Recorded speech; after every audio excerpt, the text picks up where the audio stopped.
GB News presenter Eamonn Holmes raged he honestly despairs as the government's spending on migrant hotels was exposed.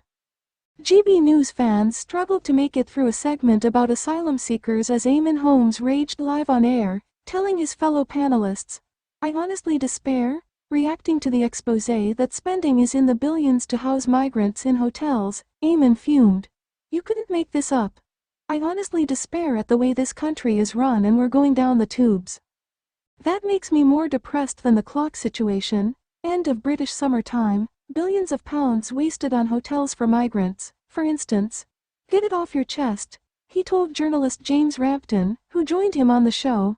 James agreed, "Absolutely, I share your incandescent rage about it. It's just extraordinary. Over the past 10 years, the costs have gone up from £4.5 billion to £15.3 billion. Eamonn chimed in, "Not a word about it, nobody's warning us this has happened." James agreed, "No, it's a stealth disaster until today when it's on the front page of the Mail." John Reid, one of Tony Blair's many Home Secretaries, when he became Home Secretary he said the Home Office wasn't fit for purpose, and it seems 2 decades later nothing has changed. This new report from MPs says it's not up to the challenge. "I was struck last week. People talking about the destruction of the East Wing by President Trump seemed emblematic of his wrecking ball presidency, but the government's failures on immigration are similarly symbolic of the disastrous time they're having. These sort of calamities keep afflicting the government and you think, what else could happen?"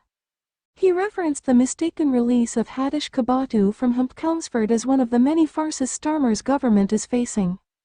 The convicted sex offender arrived in the UK by small boat and is set to be deported this week. A manhunt was launched by police after he was wrongly released from behind bars, and he was re-arrested on Sunday, October 26.